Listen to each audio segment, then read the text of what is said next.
విశాఖపట్నం జిల్లా కృష్ణాపురంలో రైతులు ఆందోళనకు దిగారు. సర్వే నెంబర్ 88లో సుమారు 11 ఎకరాల భూమిని ఎంఎస్ఎంఈ పార్కు కోసం చదును చేసేందుకు రెవెన్యూ అధికారులు వచ్చారు. విషయం తెలుసుకున్న రైతులు అక్కడికి వచ్చి వారిని అడ్డుకున్నారు. కనీస సమాచారం లేకుండా గ్రామ సభ పెట్టకుండా ఇలా చేయడం సమంజసం కాదని ఆగ్రహం వ్యక్తం చేశారు. 50 ఏళ్ల నుంచి ఈ భూమిలో వ్యవసాయం చేసుకుంటూ జీవనం సాగిస్తున్నామని చెప్పారు. ఇప్పుడు పార్కు పేరిట తమకు జీవనాధారం లేకుండా చేస్తే సహించేది లేదని హెచ్చరించారు. నా పేరు కనక సూరిబాబు అండి. మాది కృష్ణాపురం. మా తాతనుల కాంచి ఇది ఆక్రమించుకొని గుర్రి గూటి చుట్టి ఉన్నాం. ఈరోజు వీళ్ళు వచ్చి మమ్మల్ని చేసి బాగు చేసేస్తున్నారు. డిపార్ట్మెంట్ తాలికండి. దాని గురించి మా ఏదైనా అడిగితే మీరు ఎవరు ఇక్కడ మాట్లాడడానికి ఇదేది మమ్మల్ని చేస్తున్నారు.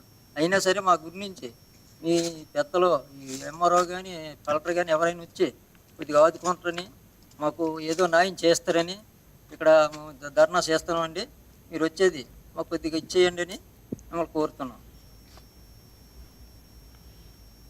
గత 2-3 నెలలుగా ఏపీఐఏసీ పార్క్ అని 23 ఎకరాలు అయితే శంకుస్థాపన చేయడం జరిగింది. 23 ఎకరాలు కాకుండా ఇప్పుడు ఇంచుమించుగా 50 నుంచి 100 ఎకరాల వరకు కొండ చుట్టూ బాగు చేయడం జరుగుతుంది. సూదుకొండ, కృష్ణాపురం గ్రామం. ఈ 50 నుంచి 100 మంది రైతులు దీంట్లో పూర్వం గత 34 సంవత్సరాల నుంచి ఆక్యుపేషన్లో ఉన్నారు. ఈ మొక్కలు అనుకొని ఇవనుకొని అన్ని పెంచుకొని ఉన్నారు రైతులు. కనీసం గ్రామ సభ కానీ ఊర్లో గ్రామ తీర్మానం కానీ ఏమీ లేకుండా వాళ్ళకి నచ్చినట్టు వాళ్ళు బాగు చేసుకుని వెళ్ళిపోతున్నారు. వెళ్ళిపోతే ఈ రైతులందరూ అడిగినప్పటికీ కూడా వాళ్ళటువంటి సరైన సమాధానం చెప్పలేదు. ఒక ఎంఆర్ఓ కానీ ఒక ఈఆర్ఓ కానీ ఆ పార్క్ అనేసరికి మేమైతే 23 ఎకరాల పార్క్ అన్నారు కనుక ఆ రోజు అక్కడ శంకుస్థాపన చేయడం జరిగింది. 23 ఎకరాలు పోయి ఇప్పుడు 100 ఎకరాలు అయ్యింది. మరి ఇక్కడ ఉన్న రైతులు ఏమవ్వాలి, ఇక్కడ ఉన్న ప్రజలు ఏమవ్వాలి, దీనికి సమాధానం ఎవరు చెప్తారు అని మేము ఈరోజు ఆ పార్క్ పనిచేసిన వాళ్ళు కానీ మిషన్ కానీ ఆపడం జరిగింది.